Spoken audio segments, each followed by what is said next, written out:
בוקר טוב, היום אני ארצה בקורס של לנרד כהן.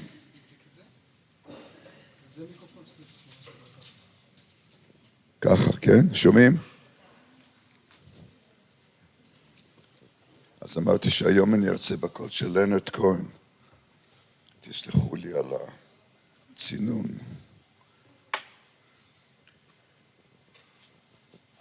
אז זו ההרצאה השלישית והאחרונה שאנחנו נדבר בה. We'll talk primarily about the public realm and the clustering and grouping. קשה באמת היום. סליחה.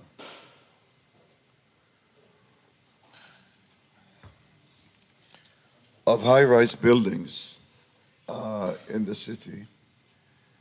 And I want to go back to two slides I showed in the first lecture.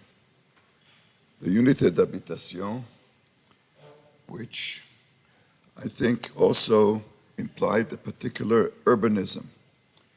It implied that the singular typology residential tower can be clustered in a park setting. Even the idea of the building raised on pilotis is a message about its disconnectivity from the city. It is a self-contained entity within a whole unurban setting. And we saw the plan of it. And I think this is true of Mies van der Rohe at the time as well. But I also want to come back to this diagram, which I sketched in 1961, in which I'm giving some thought and expression to the idea that when you cluster tall buildings in the city, you might connect them at different levels and you create a three-dimensional urbanism. And so I want to put this in context of a number of projects to explain what I mean. This is Hudson's Yard in New York. It's done by a single developer. It's a large area built above the railway tracks. It has residential, office, retail in the west side of New York. It was master planned, I don't know how many times. The last master plan was by KPF, Cohen, Patterson, Fox. Some of the best names in architecture participated. Foster, Gary, whose building isn't built yet, KPF, etc., etc. And you have a cacophony of urbanism. I don't think a single critic reviewing Hudson's Yard said a good thing about it. The public realm is non-existent. The shopping is a mall that turns its back on the city completely. You can hardly enter it. The individual buildings are individual pieces designed without any relationship or concern to what's around them. And I'm not even talking about the quality of the individual pieces of architecture, which is another subject. The richest city in the world, a group of well-known architects, and we get a total failure of urbanism and a public place in the city. And the hopes were great here. Last year in a studio at Harvard, we assigned Hudson's Yard to 12 students in a studio, which I led. We had them first do a master plan. They had 4 groups. We chose one plan. Then we divided it into 12 teams. Each person designed one tower, and we forced them to talk to each other. And I promise you, I don't have the slide. It's much better than what got built. This is Milano. I think this is Zaha Hadid, Libeskind, and others. A similar opportunity, a single developer, a great city. But in terms of public realm, in terms of the relationship between buildings, and I would say the sum total is not greater than the parts. Maybe that's the criteria. And in Asia, every city has half a dozen of those. both here, Seoul and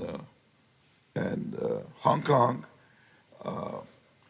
These are all developments by a single entity, sometimes by a group of architects, sometimes by individual architects, always shopping, at least like 100 or 200,000 square meters of shops, always a mix of offices and hotels and offices. So you've got the mix of a city, but what comes out is very wanting. So I showed you the research fellowship that we had at the office about rethinking habitat.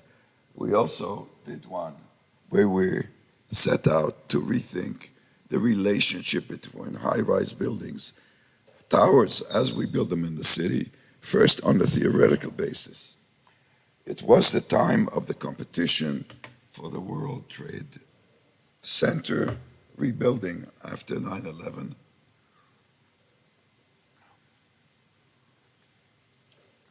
And again, some of the leading architects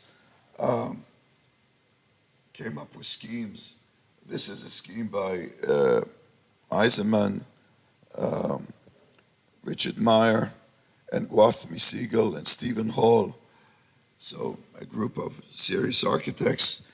And they, for the first time, maybe not the first time, but they decided to look into the connectivity of the towers so that they create a kind of a three-dimensional fabric.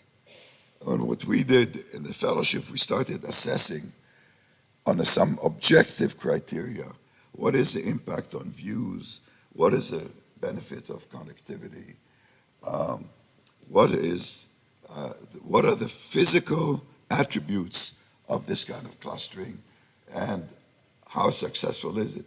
This was another proposal, Foreign Office, Greg Lynn, and a bunch of others.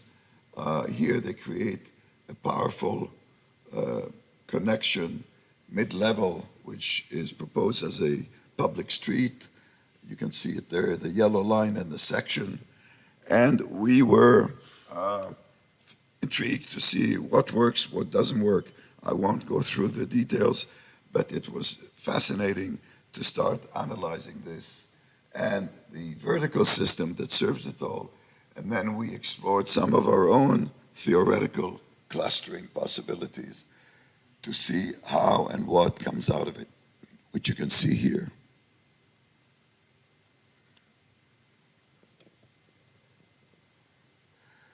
I'm going to talk to you about Marina Bay Sands, but not from the point of view of an iconic urban structure, which it has become, but from the point of view of why I took the assignment on. When Sheldon Adelson asked me if I want to jump in, because he already had an architect and he had this design, and he was ready to go.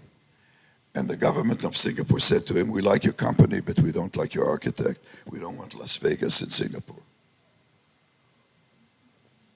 We want you to pick someone who understands what Singapore is about." And there were 4 months left in that competition between 4 of the biggest developers in the world on this land. And I took it because I thought this was an opportunity to really explore and demonstrate whether you can create a meaningful public realm. איך אומרים public realm בעברית? המרחב הציבורי, public realm, in a very high density project with a very mixed program. And the context is important. This is being done in a city, I should say, מתפרק לי פה הבטריה. In a country smaller than Israel, that unlike Israel, is always 3 steps ahead of infrastructure, always before demand.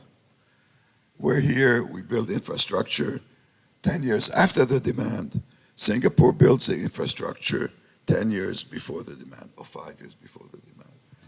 And as they realized the demand for land, they filled in all of that part of the harbor and the sea for future development and served it with full transportation.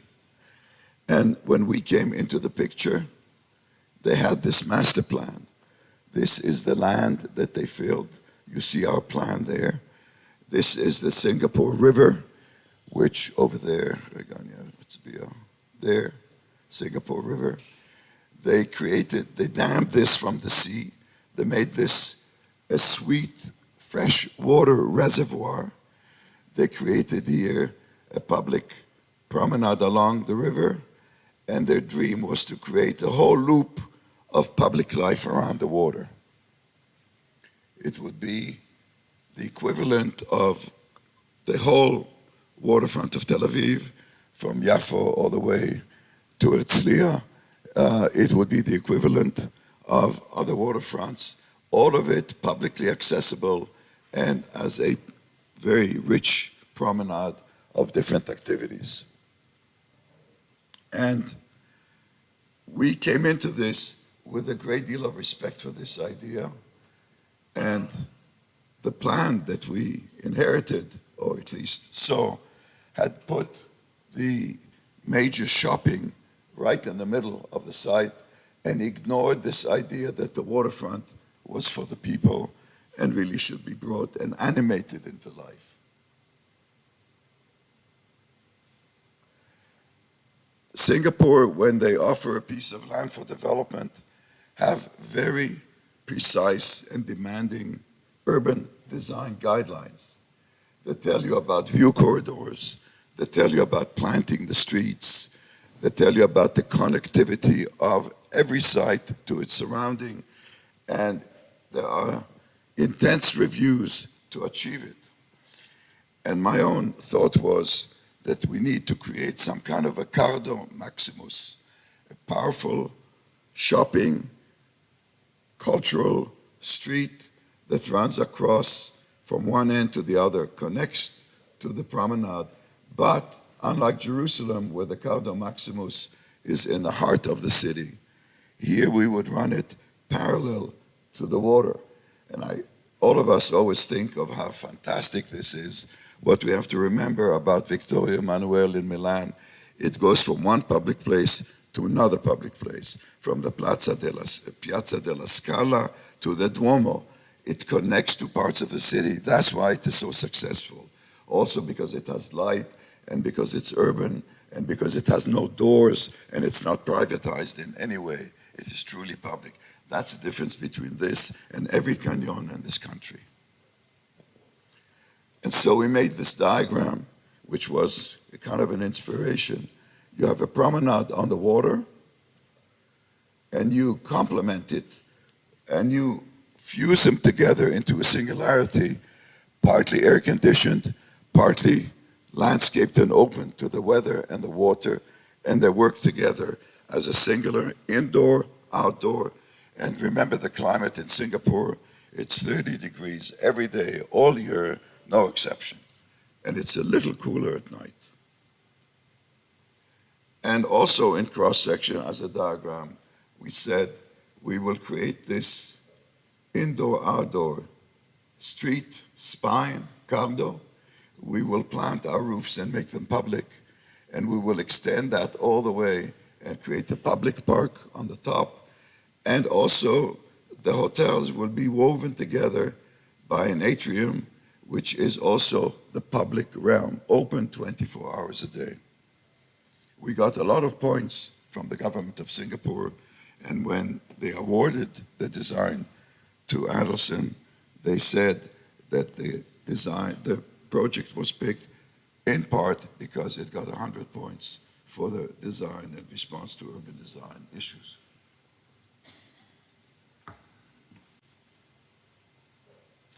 That's the final result. It was fun to see it in the movie, Crazy Rich Asians, זה הגיע ארצה, הסרט, כן.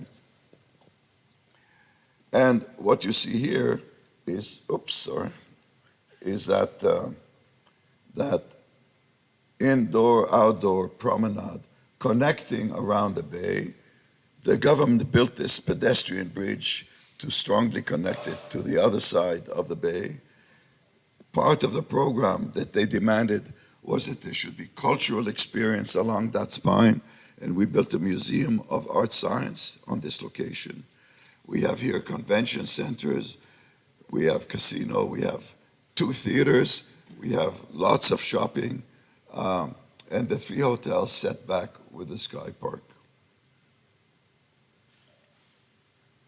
And in diagram form, you can see the different uses. The hotel, the kind of spine that crosses across under and into the subway, which was built, is here, the view corridors to the river, connecting all the way around. But the key was the cross-section, hachatach, that allowed us to have double-loaded shopping,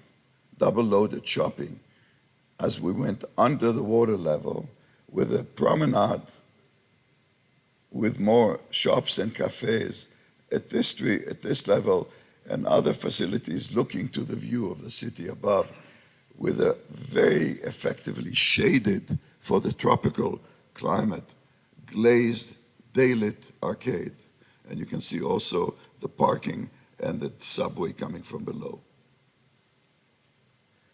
And that is the inner part, the air-conditioned, the multi-levels, and that's, as you move sideways, the outdoor part, lavishly planted, 25 meters minimum width, public realm, maintained by the developer, but open and owned by the city. And that's what happens at night. There's shows, there's performances. It is just extraordinary. The whole city just comes to life. And if I am put in brackets, not so different from Manila. And then came maybe the boldest part and the most controversial part. Can we extend that to the top of the building? Can we connect the hotels and make a great park up there? I won't tell you what the client told us when we first proposed it. Actually, I wrote about it, but I took the bad words away. You got that mind, and et cetera, et cetera. But somehow we managed to keep it in there until the government review saw it, fell in love with it, and then it became a reality. But it is really an extraordinary experience where you see the public, as well as the people using the hotel, et cetera, able to experience the city in a dramatic way. And it made us realize, not just us, but others, the potential of creating truly public realm that's accessible at the higher levels of the city. Not just for a restaurant or a lookout, but to start connecting these things from building to project, to create yet another place where the citizens of a city can interact with each other. And that idea that upper levels have great views, they have light, and they have great potential, began here. And it's interesting to see how many mimics, particularly in the Middle East, have recently cropped of that, which is a reaffirmation of the validity of the idea. And it was fun to design the longest pool in the world, which has 2 expansion joints. Expansion joints. Teferit Pashtut, and not have the pool leak. So you can swim the full length.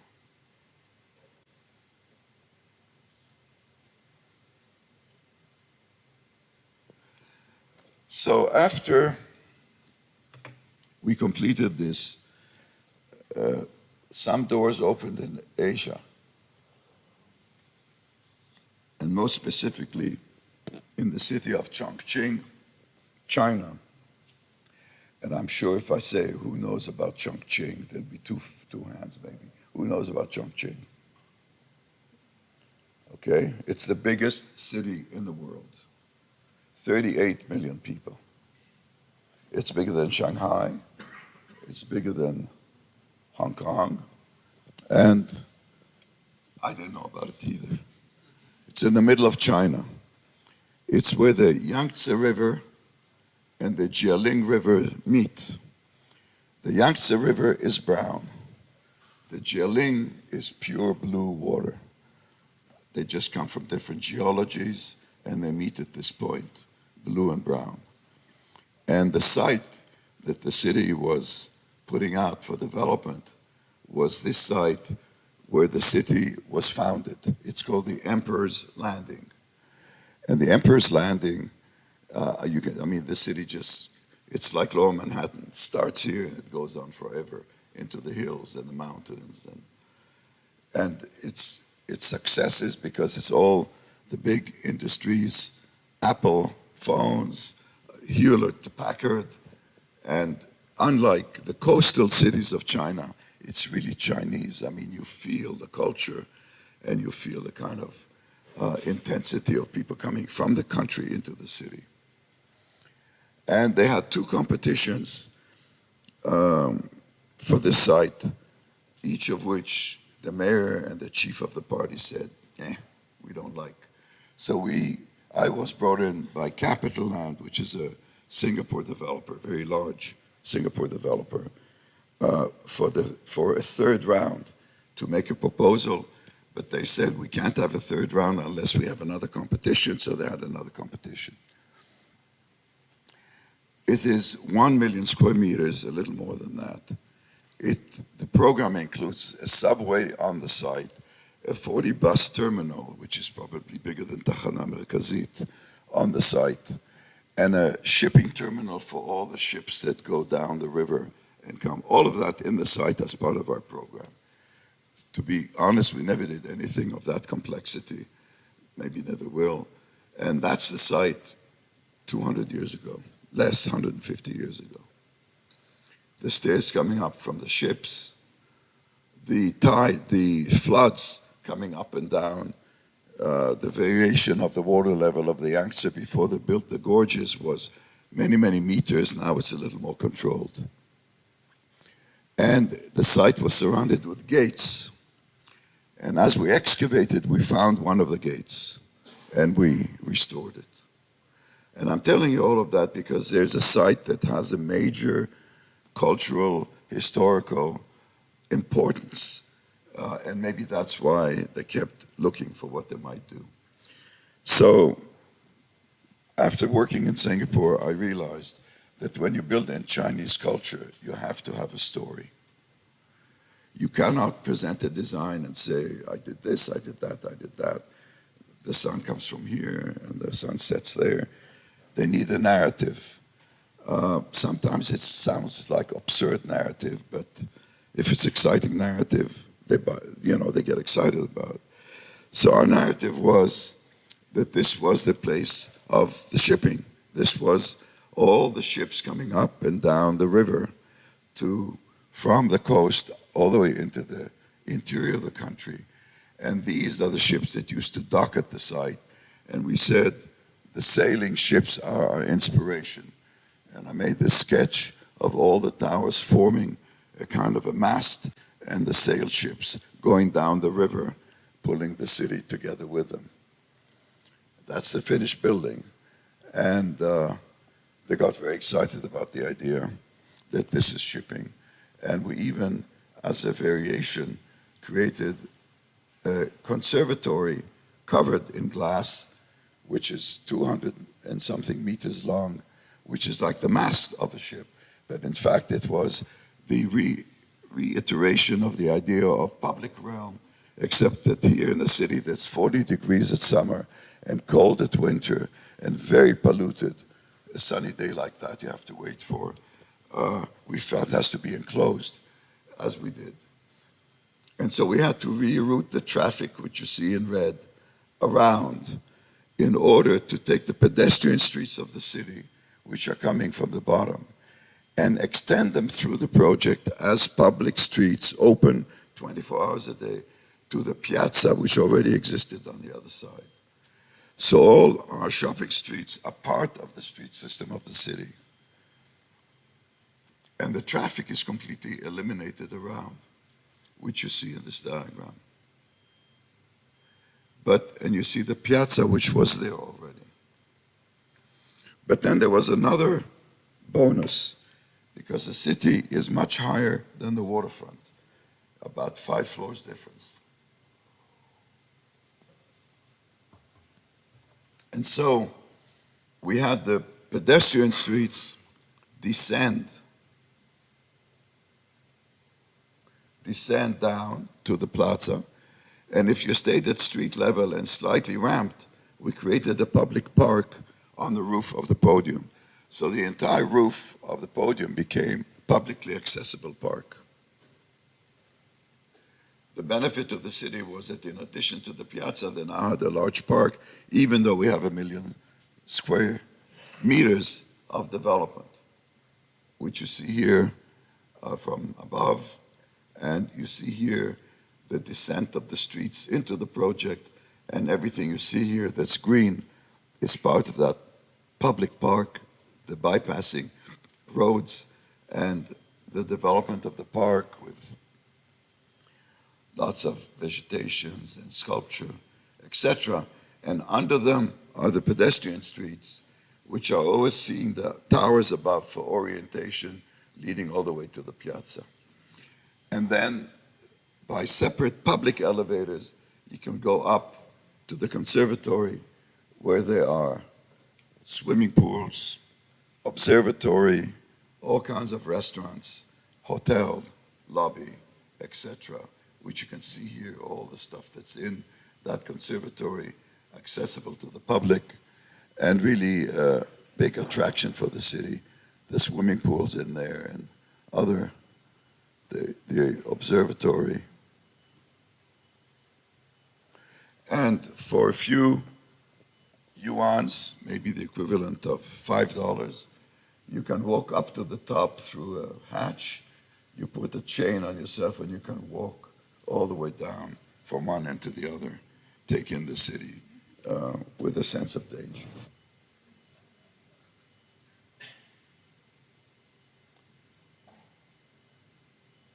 I'm going to show you one more development, which was, in a similar way, tension between development and the public realm. This is Toronto, and Toronto has a very intense development that's going on. There's an expressway here which divides downtown from the waterfront, but you can see that the waterfront has become very densely developed. But what really separates the city from the water is this railway right-of-way that comes all the way to the central station right there, and the famous TV tower. And there's a fight going on between the people who own the development rights over the railway and the city. The city wants all of that to be a park. For this to be a park, they have to build a platform and landscape it, and that's $2 billion, and the city does not have the money. So it's a kind of a dream, but they want it to be a park. The developer proposed 10 towers and was rejected. And then they came to us and said, can you come up with a plan that we might take back to try and convince the province, which is above the city, that we should be able to develop the site? And I said to them that if we are to take that on, we determine the density, not them. We'll decide how much the site can take. And also, our objective would be that at least half the site, if not more, should become a park after we're done. So they agreed, and we developed a scheme that had 2 or 3 strategies. The first one was to make the apartment buildings, this is mostly housing, although there's an office building too and a hotel, mostly as thin as possible. But if we make them thin, we lose a lot of footage, square meters. So we started bridging the buildings in a way to make up the area that was taken away because the buildings are very thin. But because the buildings are so thin, we're able to get a lot of openness between them, and also to be able to free most of the site, much of the site, for park. And that was a very important diagram that we showed, even though we were building, by the way, 2/3 of what they initially asked for. So we cut it down by 1/3, still very high density. That from the city and from the water, you don't have a wall. And that is very important when you do this kind of density, to be able to have something that's permeable. The other thing is, we managed to get parking into the truss that goes over the railway, that's the trains, and put the parking in the truss, which meant that all of this, 65% of the site is public park. And we said that the developer should landscape it, develop it, and turn it over to the city. And so you see here the more detailed plan and the axonometric of how it comes together. And the red is completely the public realm, including making sure that all the streets that come through are able to come from one side of the city to the other without interruption. And these are simple rules when you think about it. In Singapore, they wouldn't even let you develop unless you did it. In Toronto, the planning department said, oh, really? Really? You can get that through? I mean, it didn't even occur to them.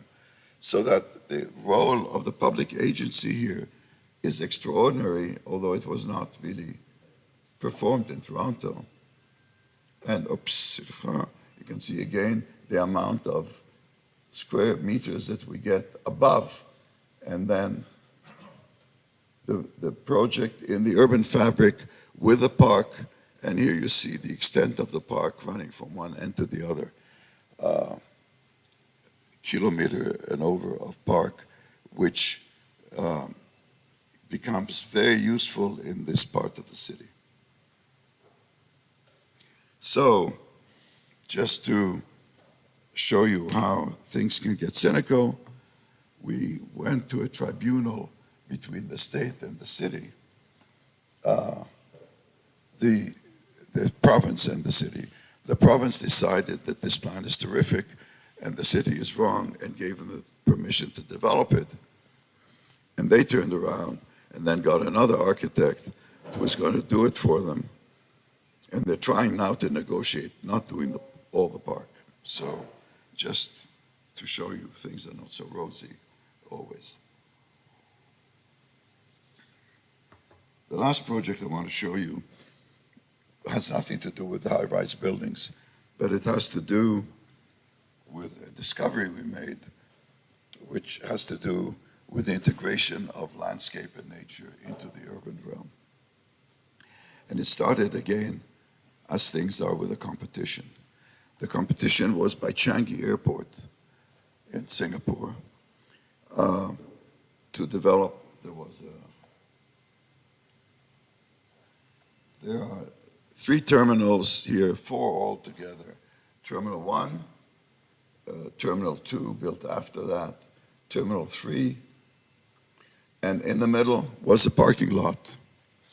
And the idea of Changi was to build here a complex which would connect the 3 terminals through tubes. There's a train that runs here that would run through that building. The building would expand the facilities of Terminal 1, which was congested. It would have about 100,000 square meters of shopping to serve the city as well as the airport population, and an attraction, not defined. And again, 4 developers were invited. The same developer that we did, Chongqing, invited us to join them, and they brought some entertainment experts from the United States, from Universal, and then one from Disney. And they said, oh, you should have an attraction, dinosaurs. And then somebody else said, no, better to do something, mummies thing. And, you know, I sat by the table, and I said, I don't understand. Dinosaurs, maybe they bring the kids once, why will they come back? And why will a passenger route himself through Singapore to see dinosaurs? We have to find something that appeals to all ages and appeals to them on multiple visits and appeals to old people and young people. And we kept thinking, what would that be? And then we said, some magical garden, something so amazing, green nature in an airport would be like a miracle. And we proposed it, and the developer went along with it. And then we started trying to give reality to this. And the first sketch is thought of a dome which has shopping at the perimeter and sort of gardens above, but the dome seemed very static. And then I was thinking of Ben Gurion Airport, where I made the dish, and the rain comes in, except it doesn't rain that often. In Singapore, it rains almost every day. And in Ben Gurion, the pumps aren't working, so you hardly ever get the water. But here, whether they like it or not, it's going to rain a lot. And so we started turning the dome in and making it into a toroid. יש מילה עברית לתורויד? תורויד. בגלה.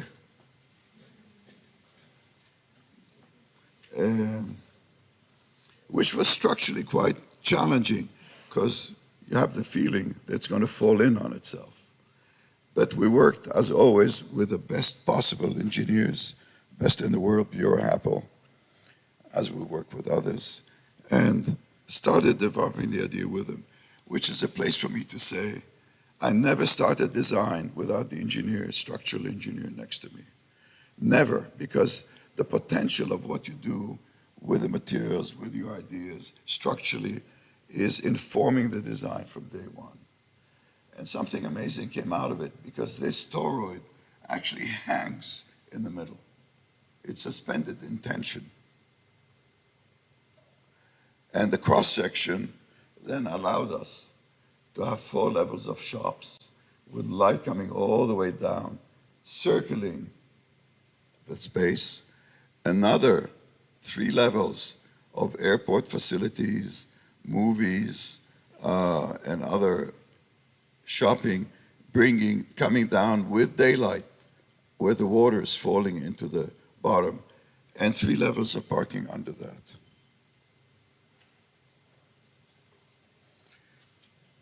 And this diagram, which is a lighting diagram, actually shows you also what happens during the day, which is the light penetrating the building all the way around and in the center.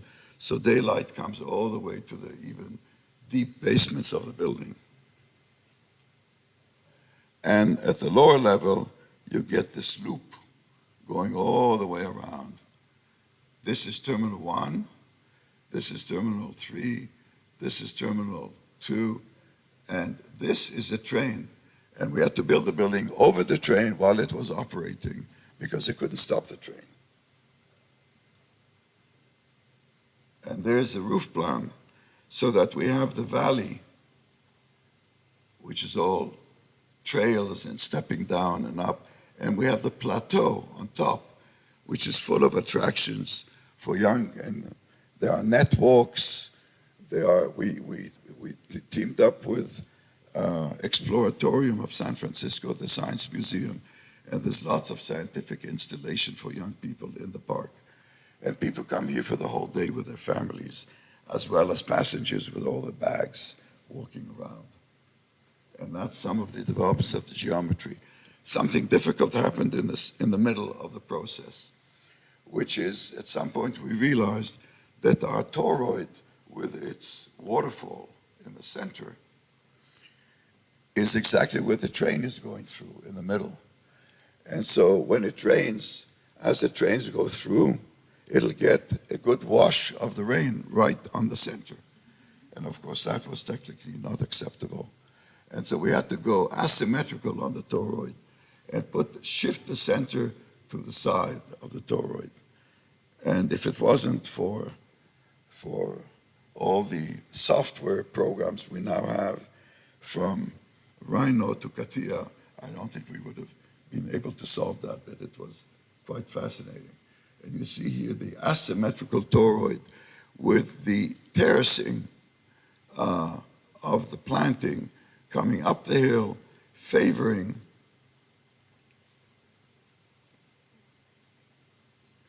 Terminal 1, but also with canyons here going, landscape canyons going to the other terminals.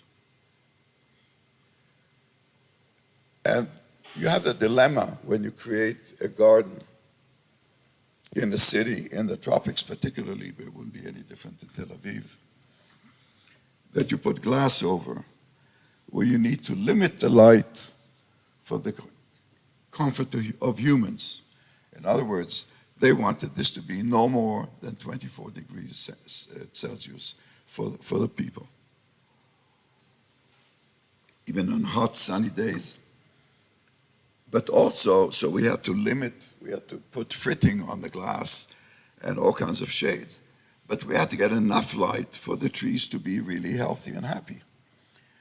And that game of making the trees happy and the people happy was a pretty subtle thing. And we worked with a group in England, Atelier 10, where the whole climate system is tied into the waterfall that helps the air movement and the cooling, the supply of cold air from below as it rises, the exhaust of the hot air above, and the shifting in transparency during the day to the areas where there is intense planting and shading it where there's intense human use.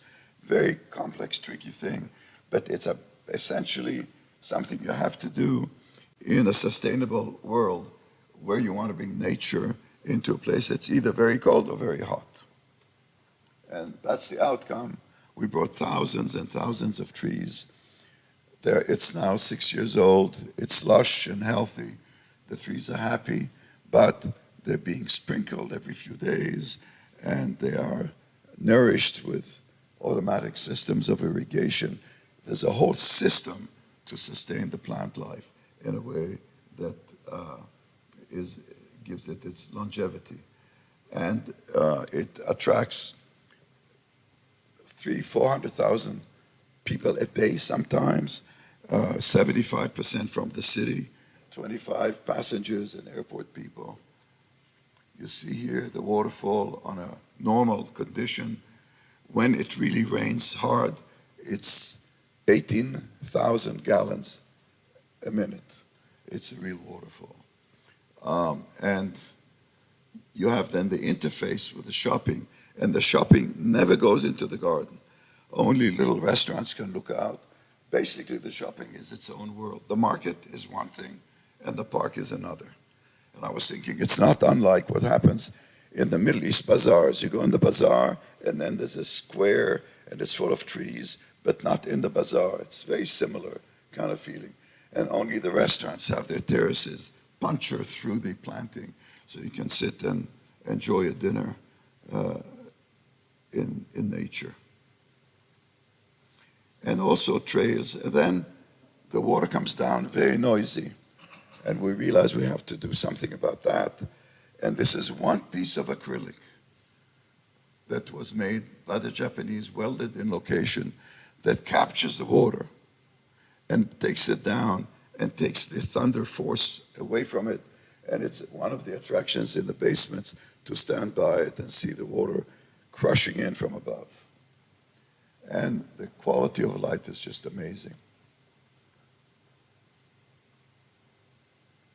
So I'm going to move towards conclusion. And I want to come back to a question that, as I show these projects, must raise the question of utopian versus a dystopian. Where is that line between being bold and changing the rules of the game and making a contribution to the environment versus coming up with bold proposals that are dystopian? And I asked myself that question when I did the habitats of the future and the habitats that weren't built. And I had occasion 3 weeks ago, which is why I'm including this here, to be in Riyadh in Saudi Arabia and see the exhibition of the bold new idea for the future city that is now being developed there by the name of Neon. Anybody has heard of Neon? Well, you should look it up because it's now in the journals, in the magazines. It's the proposal of MBS, the Crown Prince, and he's recruited the who's who in the profession. And Koolhaas, the who's who. The only one who resigned was Norman Foster, Kol HaKavod. And the idea is a city that is 100 and 50 kilometers long. It starts a little south of Eilat on the Red Sea of Aqaba. It is 2 glass walls which are 150 meters apart and 50 stories high. And it goes on and on into the desert. And that's the city. And inside, different architects have proposed what they would do. So, you know, I look at that and I say, oh, habitat ad infinitum, in infinity, fantastic. But just think about it. The living proposed to be in the least dense country in the world, least dense, Saudi Arabia, or one of the least dense, contained by 2 glass walls in the desert. They must act really as radiators and be contained in a place 50 stories high. How much light will come down to support these plants, and what will be the sense of living of, it's sure not Sderot Dizengoff. So it raises the questions of scale, of identity, and I urge you to consider critically these proposals, because there are a lot of them out there. This is what Rem proposed as the structure to go into that. This is pay proposal, not pay. Somebody in the pay office, I am pay, may he rest in peace, zichrono livracha. And that leads me to something we did in the 1970s, which is an interesting document that gives you some kind of tools to test these things. A group of us, the story starts with Christopher Alexander. לשאול מי מכיר את כריסטופר אלכסנדר? מי מכיר את כריסטופר אלכסנדר? אוקיי, אז מי שלא מכיר יעשה לי טובה, וילך ויחפש את ה-pattern language, כריסטופר אלכסנדר. זה הספר הכי חשוב שנכתב במאה ה-20 על ארכיטקטורה לדעתי. The pattern language, Christopher Alexander.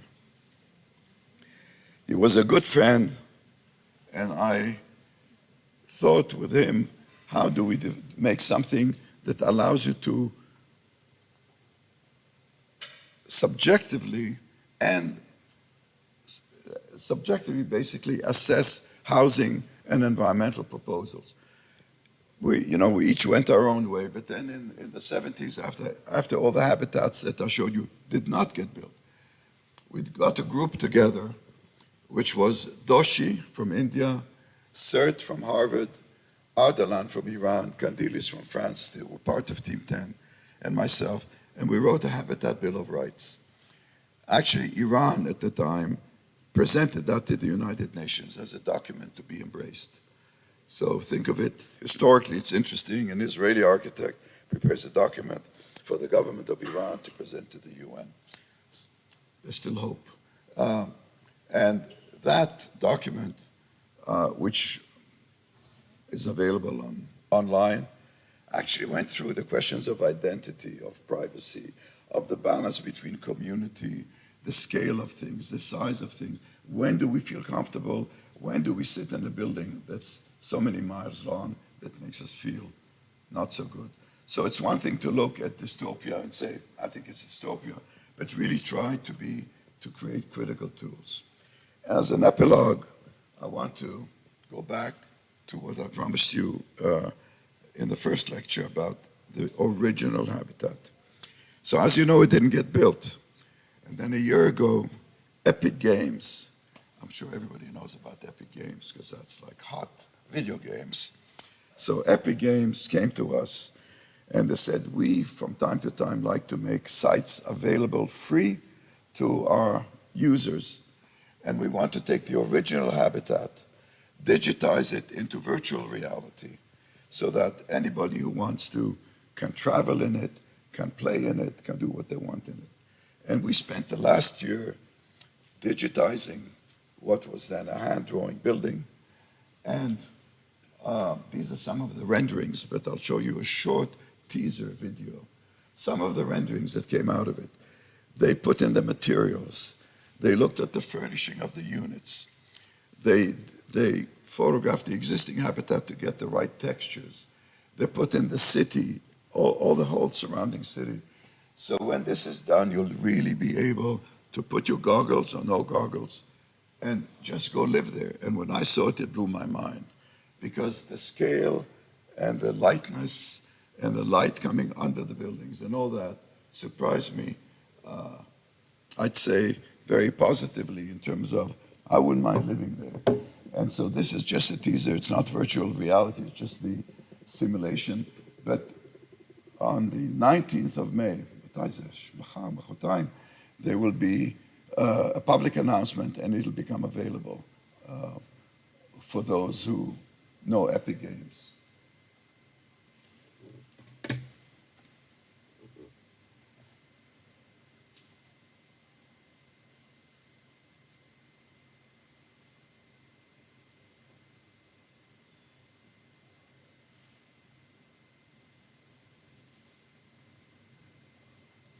בתי ספר,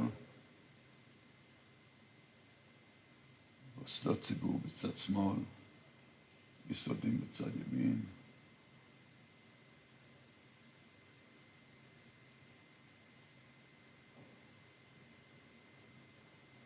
Everything is oriented consistently northeast and northwest.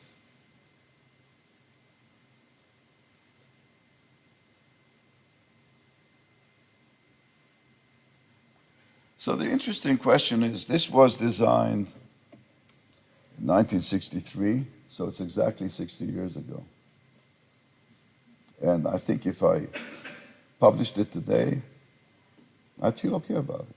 So that's food for thought in terms of some ideas persist, some ideas do not, you never know, but I'll leave it at that. תודה רבה.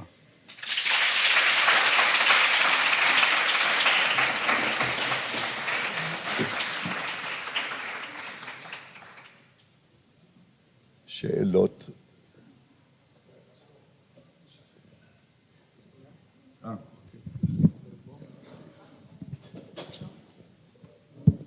אנחנו מבקשים לדבר מיקרופון, כי פשוט בשביל ההקלטה, אם אתם לא מדברים למיקרופון, אז לא שומעים את השאלה שלכם. הלו, עובד? כן. טוב, אז יש לי שתי שאלות. הראשונה, כשאתה מתכנן פרויקט בסדר גודל כזה עצום כמו השדה תעופה, שומע אותי? אני לא שומע, בלי אולי, כן. הקופסה הזאת, כן. אני אומרת, אתה שומע? כן. כשאתה מתכנן פרויקט בסדר כזה גדול כמו שדה תעופה, כמה אתה יורד לרזולוציות של תכנון כשאתה בעצם זה שחושב על כל הקונספט הגדול, או שממש אתה חייב לרדת לכל הרזולוציות של איפה החנות תהיה, איפה המדרגות, כאילו כמה מורכב זה כשעושים כזה דבר, ואחר כך יש לי עוד שאלה. עוד שאלה עכשיו? עוד שאלה, אוקיי. כן. מה היחס בין הכנים שקיבלת בחיים ללא? כי עשית המון דברים מאוד מעוררי השראה וענקיים בעולם. הדברים שלא הצלחתי לבצע. לא שלא הצלחת, שקיבלת לא. כאילו מה היחס בין הפרויקטים שנתנו לך לבצע לבין כאלה שלא? שאלה טובה. אז נתחיל עם השאלה הראשונה, כי היא בסיסית למבנה של המשרד שלי ואיך שאנחנו עובדים. אז אני דווקא רוצה להתמקד בה.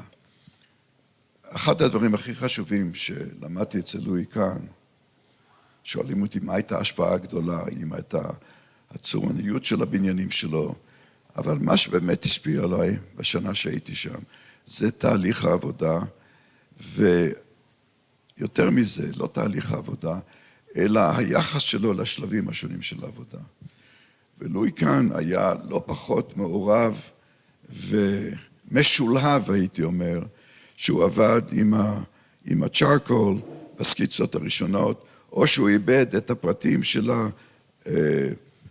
ההנדרייל של מדרגות בסוק אינסטיטוט, או שהוא התווכח עם הקבלן, אם שהם יוצקים את הבטון, עדיק תהיה עם וי החוצה או וי פנימה. כלומר, כל צעד בתכנון עד הרגע שהבניין מושלם, היווה בשבילו חלק מהתהליך. ואני יצאתי מהמשרד הזה באמונה שזה הדרך היחידה ליצור ארכיטקטורה שאתה שולט בה, וגם ארכיטקטורה שבה הדיאלוג בין הבונה והמתכנן היא פרודוקטיבית ויוצרת לאורך הדרך. אחד הדברים הכי טובים שאנחנו עשינו במשרד, זה שיושבים ממולנו היצרנים והקבלנים והמהנדסים ובעלי המלאכה, ואומרים בוא ננסה זה, בוא ננסה זה, את הגג הזה בסינגפור. אף פעם לא היינו יכולים לעשות בלי קבוצה שבנתה את זה בגרמניה, ועבדה איתנו מהרגע הראשון. אז זה חשוב. עכשיו, מבחינת המבנה של המשרד, אנחנו עובדים אנחנו בערך 80 איש, אבל המשרד מוגבל בגודלו, שאני מעורב בכל פרויקט, בכל השלבים. ובכל זאת אנחנו בונים בקנה מידה עצום בכל מיני מקומות. לא הייתי יכול לעשות את זה בלי צוות פנטסטי. והצוות הוא צוות שעובד איתי שנים, כלומר, בניגוד להרבה משרדים שיש תחלופה כל הזמן, ואנשים באים והולכים. רוב האנשים במשרד הם 5 שנים, 10 שנים, 20 שנה, וזה נותן יכולת של צוות יוצאת מהכלל. אחרת לא היינו, ויש לנו בית מלאכה עם 7 מודליסטים. לא יכולנו לעשות את מרינה ביי ב4 חודשים, כולל המודלים, כולל התצוגה, אם לא היינו בנויים ככה. ושאני לוקח פרויקט כמו ג'ול, אז יש את הסקיצות הראשוניות, יש צוות שיושב בסינגפור בכל תהליך הבנייה, יש את השלב שבונים את ה-design development ואת ה-schematic בבוסטון, אבל עם אינפוט מהקליינט מתמיד. ואז בא השלב שבו בונים מוק-אפס, בנינו מוק-אפ של הערוגות עם הצמחייה, עם ההשקיה, עם כל הפרטים שלה, בנינו מוק-אפ של חלק של הכיפה, עם כל הפרטים של ה-knuckles וכל זה, שהשתנו תוך כדי מוק-אפ. רואים מוק-אפ ומשנים אותו, משפרים אותו. אז התהליך הזה של תכנון, בנייה, שילוב הבונים בתהליך, הוא קריטי. זאת אומרת, למשל, שחוזים לקבלן, מה שקוראים בארץ פאושלי, לא עובדים. כי אם קבלן פאושלי, אתה מסרטט משהו, אתה מתחייב, אתה בא, אתה אומר לו, לא, אולי תשנה את זה קצת, הוא אומר לי, זה יעלה לך כסף. ככה אתה צריך למצוא דרך שבו הקבלן, בצורה אחת או אחרת, אתה לא יכול לבטל את התחרות שדרושה, אבל בצורה אחת או אחרת הוא חלק מהתהליך. חלק מהסיפור זה לעשות את המוק-אפס לפני שיש קבלנים בכלל. ואז להכתיב להם את המוק-אפ. מה הייתה השאלה השנייה? מה היחס בין הכן ללא? הייתי אומר 50-50. חצי מהפרויקט, דבר ראשון, שזה מציאות, אני לא מאושר בה, זה שאולי, אני מנחש, אבל 2/3 מהפרויקטים שאנחנו עושים בסופו של דבר, זה תחרויות. מוזמנות, אבל תחרויות. תחרויות עכשיו הן פחות סימפטיות, כי יזמים עושים תחרויות, ואין צוות שופטים מסודר, וזה היזם שמחליט, זה לא סימפטי. ויש שם ניצול גס של המקצוע, בכל התהליך הזה של תחרויות של יזמים. אבל באסיה קשה מאוד למצוא, לנו יש לפעמים מזל שבאים אלינו ואומרים, תעשו, אבל הרבה זה תחרויות. וגם בתחרויות ציבוריות, שאני מונה את הדברים שלא זכינו בהם, ספרייה הלאומית, שלדעתי הייתה לנו תוכנית טובה, בית המשפט העליון שהייתה לנו תוכנית טובה, אני אומר את זה עם כל הצניעות, ובסין, המוזיאום הלאומי לאומנות, שזכה בו ז'אן נובל, שלא נבנה לצערי בשבילו, אבל יש הרבה תחרויות שאנחנו לא זוכים בהן, ויש מהם שאתה מקבל, שנעשה משהו לא רע בצד השני, אבל לפעמים אתה גם מרגיש לא טוב, כי מה שנבחר זה לא כל כך לטעמך. אז יש רגעים מאכזבים ודי כואבים, ויש תחרויות שמבלים עליהם שנה. אנחנו השתתפנו בתחרות להרחבה של שדה התעופה של סינגפור. 1.5 שנה עבדנו על התחרות, והפסדנו. ככה זה.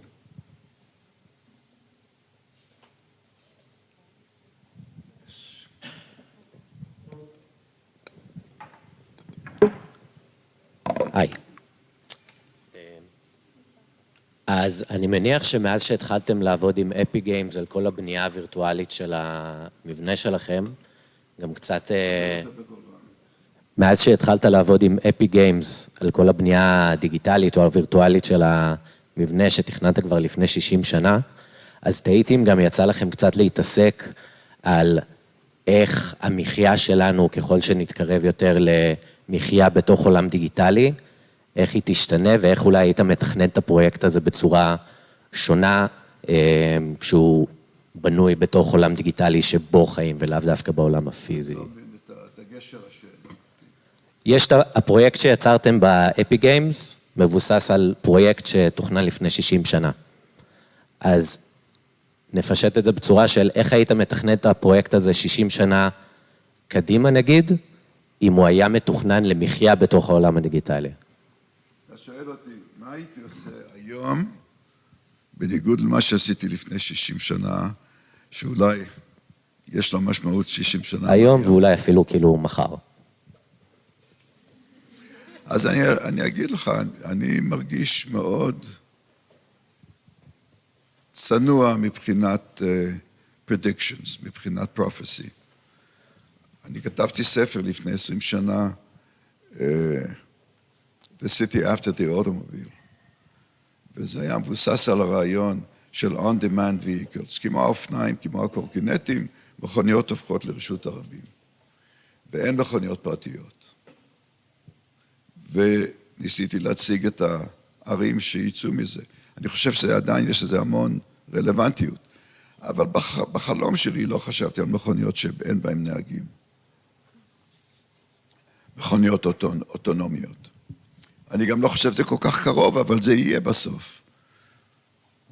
זה יהיה בעוד 20 שנה, זה לא מסביב לפינה, אבל זה יהיה בעוד 20 שנה. אז שאתה שואל אותי, אז לפני 60 שנה שתכננתי את זה, אז חשבתי על עיר תלת-ממדית, על public realm משולב עם מגורים ומיקסט יוז וכל זה, ועל כל הרעיון של הפרקטליזיישן של הבניין המסורתי, וכפי שעכשיו אנחנו יודעים, looking back 60 שנה, היה הרבה תוכן ולידיטי לכל העסק. אבל אתה אומר לי, תסתכל קדימה 60 שנה, אני מפחד, אני לא יודע כל כך הרבה דברים על עוד 60 שנה. לא יודע מה יהיה עם קומוניקציה בין אנשים, אני לא יודע מה יהיה האימפקט של AI. אני חושב, אני מקווה שנתעשת ונתפזר קצת בכדור הארץ, במקום להתרכז בערים שהן בלתי נסבלות בצפיפות שלהם. אלה נושאים גדולים, אני מקווה שעצם העובדה שחלק מהעבודה שאנחנו עושים יכול להיות מפוזר יותר, ימנע את הצורך בריכוזיות הקיצונית שיש לנו בערים מסוימות. אני מניח שאנחנו נעשה אינטגרציה הרבה יותר חזקה בין חקלאות ואורבניות, שבעצם נתחיל לגדל אוכל, גם בפיתוחים אורבניים. כל הדברים האלה הם באוויר, אבל זה בשבילכם, זה הדור שלכם. אז אתה תספר לי. זה משהו שהוא כאילו חלק מהמשרד, שיש קבוצה שמתעסקת במה יהיה? לא, כרגע לא. אנחנו כרגע פשוט מתמודדים עם הפרויקטים שמביאים לנו. היי, יש לי גם שאלה. בפרויקטים שלך אנחנו רואים באמת המון דברים מורכבים, גם מבחינה מודולרית וגם מבחינת איזושהי מורכבות שבפרויקט, ועניין אותי לשמוע גם מבחינה האסטרטגיה התכנונית שלך, איפה אתה רואה את זה, את כל העניין של מערכות תנועה או דברים כאלה במבנה, כי בסופו של דבר רואים בפרויקטים שלך שאתה שם המון דגש גם על ציבוריות, ושאנשים יבואו ויחוו את המרחב, ואני חושבת שגם לדרכי תנועה שיהיה איזשהו משהו ברור ונהיר, שאנשים באמת עוברים במקום ויודעים שהם יכולים ללכת או להגיע למקומות, יש גם איזושהי משמעות חשובה בהנגשה של המרחבים האלה. אז עניין אותי לשמוע איך היחס שלך בין המקום והדרך בפרויקט, גם ברמת אפילו המרינה ביי, שנגיד הקומה העליונה היא כן מונגשת לציבור, אבל אנשים איכשהו צריכים לדעת שהם יכולים להגיע לשם בשביל להחיות את המקום. אז איך זה, כאילו אתה קודם כל מתחיל מהחוויה ואז שוזר לשם את התנועה או... זו שאלה טובה, כי אחד מעקרונות הבסיסיים שאני מתכנן. אז אני אתן דוגמה אחת, ואחר כך כמה אחרות. שתכננתי את המוזיאום הלאומי לאומנות של קנדה. זה מוזיאום גדול מאוד. הוא שווה בגודלו למטרופוליטן בניו יורק. המטרופוליטן בניו יורק הוא מוזיאום אדיר מבחינת התוכן שלו, אבל אני שונא ללכת לשם, למעט שאני נכנס לתערוכה ספציפית, כי אני תמיד טועה, לא יודע איפה אני. זה בניין שנבנה ועוד תוספת ועוד תוספת ועוד תוספת, וזה כמו הרבה בתי חולים, צריכים שבילים צבועים על הרצפה עם שלטים כדי לדעת לאן אתה הולך, כי אין שום תחושת מציאות. בשבילי, הבניין הקטן יותר או הגדול יותר, זה יכול להיות בית ספר, זה יכול להיות מוזיאום גדול, זה יכול להיות בית חולים, זה ברור שזה חייב להיות בשדה תעופה. ציר האוריינטציה חייב להיות מובן מאליו. אתמול ביקרתי במוזיאום פה, אנו, קוראים לו עכשיו, ושאלה אותי המנהלת שם, מה התגובה שלי, ועמדנו בלובי, נכנסנו ללובי כזה נמוך. אני יודע שזה בניין שהייתה לו הסבה, והוא לא תכנן בשביל מה שהייעוד שלו, אבל אמרתי, אני נכנס ללובי כזה, אין לי מושג, איפה המוזיאום, איפה אני הולך, מה אני עושה. כשאני נכנס למוזיאום, אני רוצה, תוך כדי שאני נכנס, או ספרייה, לא משנה, שם, כאן, זה שם, זה פה, אני הולך לשם. הסיפור של הבניין מבחינת צירקולציה מובן מאליו. זה דבר שמאוד חסר לי בארכיטקטורה עכשווית בבניינים הגדולים. וככל שהם גדולים, זה יותר חסר לי, ויותר מתעלמים מזה הרבה ארכיטקטים. כלומר, שיזם עושה מרכז קניון, רב קומות באסיה, ואת טועה בדרך, זה בכוונה. הם רוצים שתיתי בדרך, והם שמחים אם לא תדעי איך לצאת. אבל שלדעתי שאני עושה קניון, זה חלק מהעיר. אני רוצה שיהיו שערי כניסה שמתחברים לעיר. אני רוצה שזה יהיה שקוף. ברגע שאני נכנס, אני רוצה לראות איפה אני בא, איפה אני יוצא, איפה אני נכנס. גם בג'ול, אותו דבר. נורא חשוב שמגיעים לשם להבין את העסק. אז ההתמצאות בבניין, ככל שהם יותר מורכבים וגדולים בעידן שלנו, ההתמצאות בהם חשובה, היא ערך בתכנון ממדרגה ראשונה.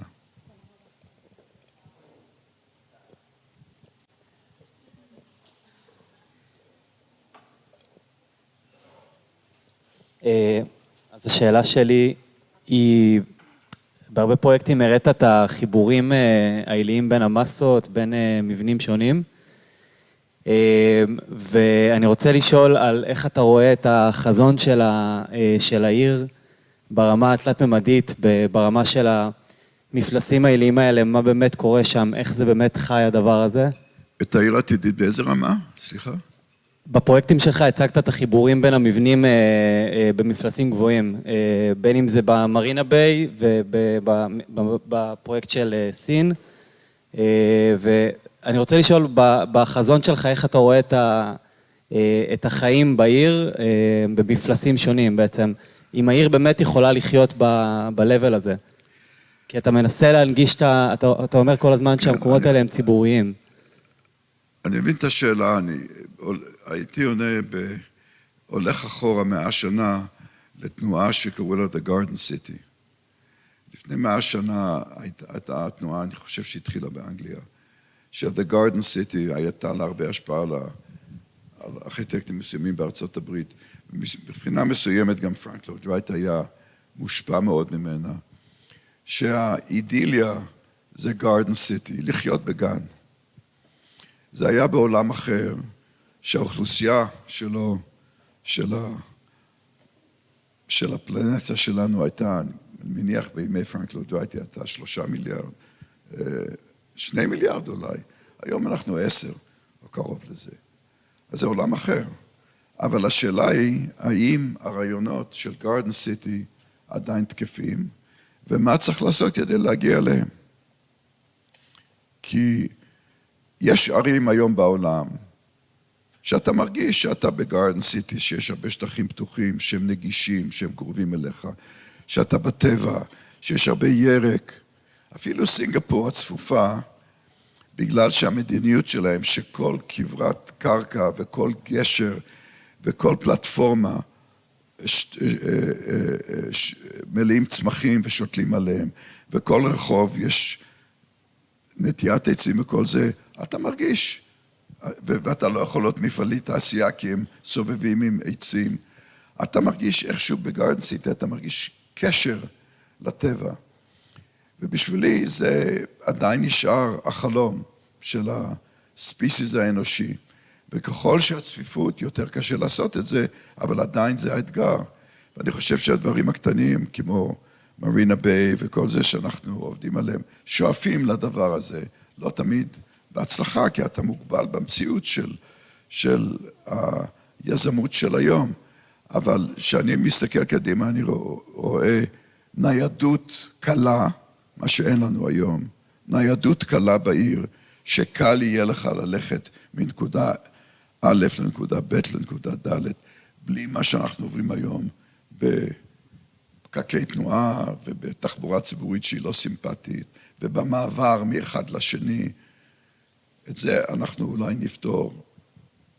דבר ראשון שחייבים לפתור, והדבר השני זה למצוא את המאזן בין צפיפות ושילוב הטבע לתוך הסביבה שוב. אז אני חוזר לגארדן סיטי בנוסח של היום. אבל אתה רואה את החיים האלה במפלסים שם למעלה, כמו שאתה ייצרת עד היום, מתחברים לכדי... זה לא התשובה, זה רק התחלה. אני לא רואה את זה כתשובה, אני רואה את זה כניסיון לשפר את המצב. אבל המשימה היא הרבה יותר גדולה. להרגיש שאתה חי בחיק הטבע בעיר, זו המשימה. זה יותר מחתיכת גן או לצייר ירוק על הפסדה של בניין, מה שהיום רוב החבר'ה עושים. עצים על כל הפסדה, אתה לא יודע אם יש ערוגות, אתה לא יודע אם יש פלוסות, אבל הכל עצים על הפסדה. It takes more than that. יש לי שתי שאלות על... יותר על התכנון העירוני. לא שומע אותך בכלל. יש לי שאלות על התכנון העירוני, על איך הפרויקט שלך משתלב בעיר. Can't hear you. אוקיי, אני פשוט אעבור. פשוט תקרבי את המיקרופון לפה. אוקיי, שומעים אותי עכשיו? לא. שומעים אותי עכשיו? עכשיו שומעים אותי? כן. אוקיי, וואי, פדיחות. אז קודם שאלה על הבניין בסינגפור. אתה דיברת על החלק שיש שתי קצוות עירוניים, שהרחוב הקניות הוא זה שגורם לרחוב להיות פעיל. ואז בעצם הקניות הן מתחת לאדמה, אבל אתה תוכל להרחיב על שני המוקדים שגרמו לרחוב ולשכבות להיות פעילים בפרויקט שלך? זו שאלה אחת. בסינגפור זה לגמרי משולב, התנועה היא למעלה, למטה, אין שום הפרדה. לא, אבל שיש שני מוקדים שגורמים למסלול הזה להיות פעיל. מה הם שני המוקדים את מדברת על אנקרס, כמו שעושים בשופינג סנטרס? כן. לא, אני נגד אנקרס. אני חושב שהעיר היא האנקר. אז מה בעיר היה שם אז בסינגפור יש את הגשר שממשיך בכיוון אחד, ויש את הפרומנדה שממשיכה בכיוון השני, וזה עכשיו מגיע לפיתוח אינטנסיבי, ויבואו אנשים משני הכיוונים. יש את הווטר טקסיס שעוברים את המים, ויש תחנות לווטר טקסיס שבאים ממול, ויש את הרכבת התחתית, שזה הדבר הכי חשוב, שהיא מכניסה אנשים מלמטה. והרכבת התחתית בסינגפור היא קושרת את כל האי.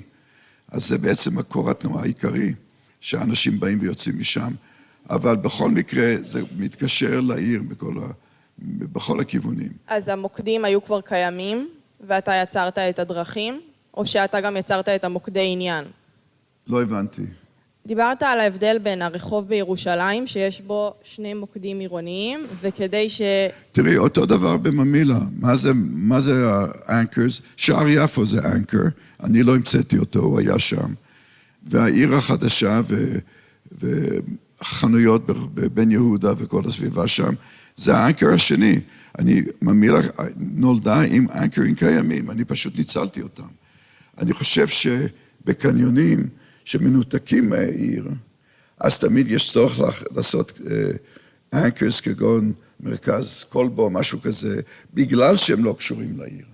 ואז מגיעים אליהם וצריכים כל הזמן למשוך את האנשים בכיוונים, אבל אם זה חלק מהעיר, ותוכנן כחלק מהמרקם, הדוגמה של מילאנו היא מצוינת, אין מקום מועדף בוויקטוריה מנואל, בגלל שבשתי הקצוות יש אנקרס קיימים, תוססים, והתנועה עוברת שם בין אם המקום רוצה אותו או לא, זה חלק מיצירת תנועה העירוני. אז בסינגפור המוקדים כבר היו, ואתה עשית את הדרך. לא, בסינגפור הם קיוו שזה יהיה, נתתי לזה את המקום, ועכשיו זה מתפקד. אוקיי, תודה. וזה שהתחנה המרכזית היא בקצה שלה, קרוב לים, אז זה פוגע לדעתך, או שזה, כאילו זה היה לך קשה? תחנה מרכזית באיזה פרויקט? באותו פרויקט של סינגפור. יש לי רק את התחנת, יש לי תת-קרקעית, את ה-MRT, את הסאבווי, אין לי תחנת אוטובוסים שם. תחנת האוטובוסים היא בצ'ונג-צ'ינג, 40 אוטובוסים, זה הקו התחנה העירונית העיקרית שבתוך הפרויקט. אז זה לא הפריע למעברים או לפלואו של הפרויקט? זה מוציא אותך לתוך המעברים. שיוצאים מהאוטובוסים בצ'ונג-צ'ינג, את נשפכת לתוך המעברים, הרחובות שמקשרים בין הפיאצה והעיר. אוקיי, תודה. ויש לי עוד שאלה. היה לך פרויקט שהיה לך סטריפ, שהוא היה של רכבת, ומעל הרכבת עשית מגרש, שדיברת על ה-68... נראה לי שהשאלות שלך כדאי לדבר עליהן עם תוכנית לפנינו, כי הן מאוד מפורטות. היי, בפרויקט שלך בסינגפור לדוגמה, בשדה תעופה, דיברת הרבה על הטמפרטורה שנמצאת בתוך הבניין, ושיצרתם איזושהי טכנולוגיה שיכולה לבסט את האקלים שם. לא מבין, סורי. הפרויקט בסינגפור, בשדה תעופה, דיברת על הטכנולוגיה ששמתם שם כדי לבסט את הטמפרטורה שנמצאת בתוך הבניין. השאלה שלי נוגעת למשבר האקלים העתידי וההתחממות הגלובלית, אם אתה מרגיש שבשאר הפרויקטים שלך, אתה גם מתייחס לזה בטכנולוגיה של הבנייה, או מה ה-point of view שלך תחת אדריכלות עם ההתחממות הגלובלית? אז מישהו שמע, אני באמת מצטער נורא,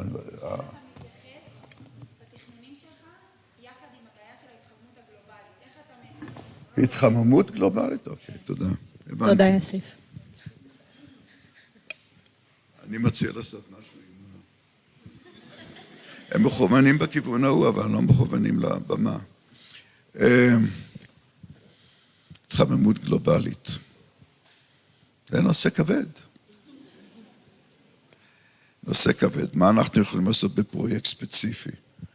בפרויקט ספציפי אנחנו יכולים לשאוף שהפרויקט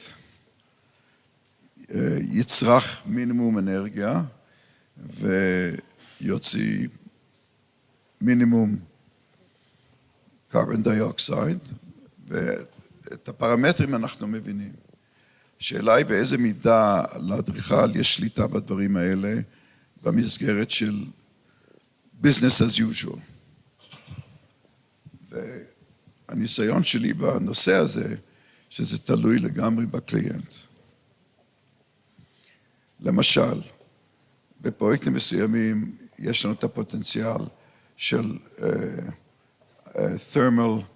thermal cooling, שחופרים לתוך האדמה ושם מפזרים את האנרגיה. ואני זוכר שהצענו את זה בפרויקט למוזיאום קריסטל ברידג'ס בארצות הברית, שזה היה בעצם משמש כ-full cooling demand, והמחיר היה בזמנו איזה 6-7 מיליון דולר יותר, ואף כשזה הייתה יזמית או בעלת המוזיאום שהיו לה משאבים, ושבעצם אמרה שהיא רוצה sustainable project, היא החליטה לא להוציא את הכסף.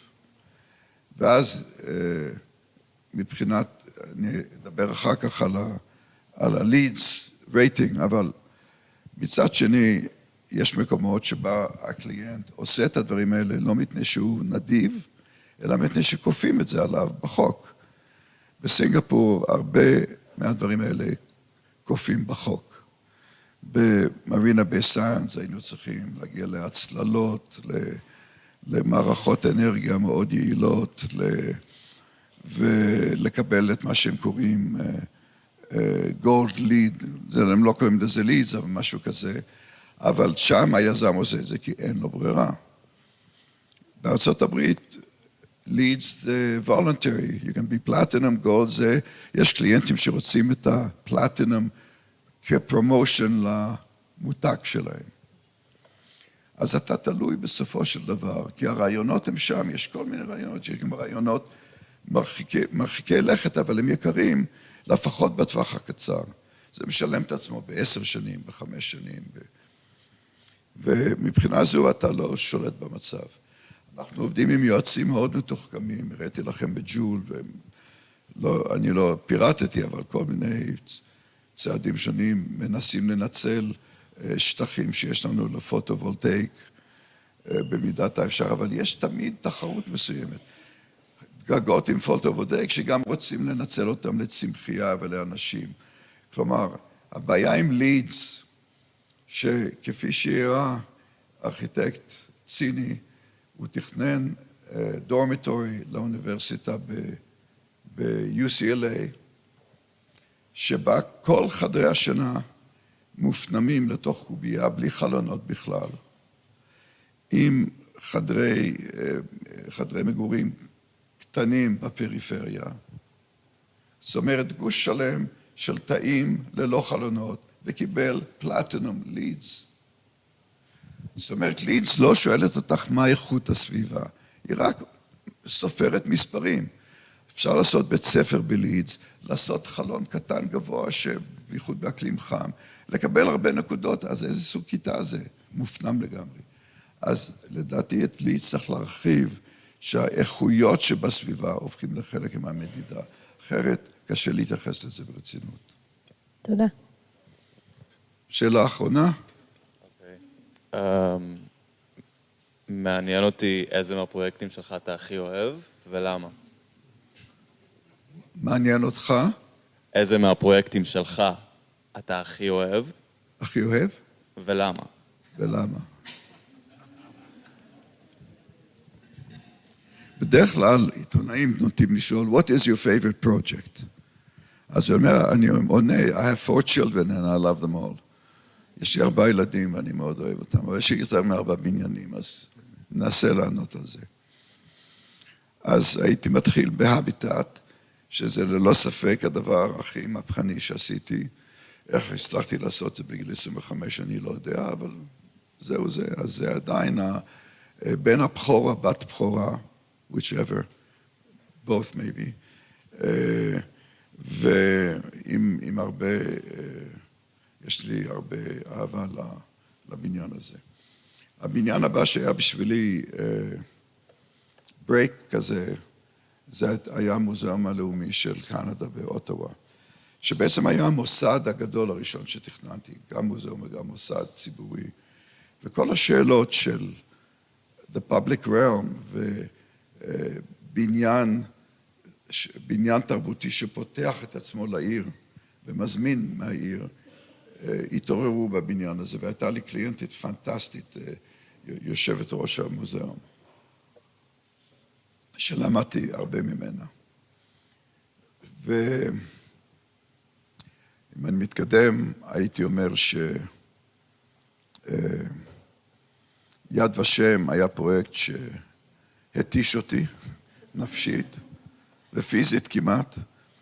אני אומר תמיד שיד ושם לקח 10, אני לא מדבר על יד לילד שעשיתי בשנות ה-80, 70 ו-80, אבל המוזיאום ההיסטורי, שהיו יותר פגישות פר סקוואר מיטר בכל פרויקט אחר שעשיתי, וכל רעיון עבר דיונים. למשל, הרעיון לצאת לאור ולנוף בסוף, שהמנהרה בוקעת החוצה.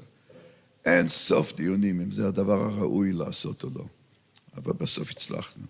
אז יד ושם ללא ספק. המרכז ל-The United States Institute of Peace בוושינגטון, שהוא בניין סמלי מאוד, שהוא יושב במול מול הלינקן ממוריאל, גם בניין יקר לי, כי שם בעצם התבקשתי לעשות בניין שהוא סמל השלום במול הלאומי,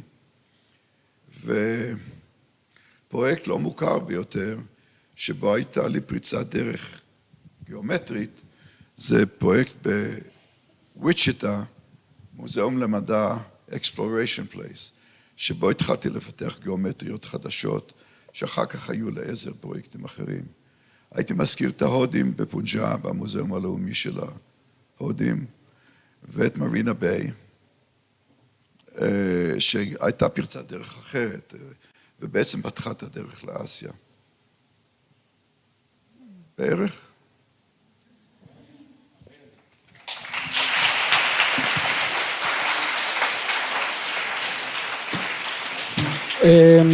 אז באמת, משה, אני רוצה להודות לך, אני בטוח פה בשם כל הסטודנטים ושם כל האורחים שהגיעו והצטרפו על 3 ימים מאלפים ומרתקים. זה, אני חושב, שאחד השיעורים החשובים שהסטודנטים פה קיבלו. אני רוצה להמליץ לכם, אני הולך לסנג'ר אותו, הייתי במשרד שלו בסומרוויל, במסצ'וסטס, תנסו להגיע לשם, זה שווה לעשות שם סטאז', להיות שם קצת. ועוד דבר אחד קטן, מחר אחר הצהריים ב-3, בבניין הסנאט, אנחנו נותנים, משה יעניק את פרסי מיג, שאנחנו בית ספר נותן מדי שנה, אז אנחנו נשמח אם תצטרפו גם מחר אחר הצהריים. יש כיבוד, רואי אומר. אז תודה רבה לכם, ותודה שוב למשה.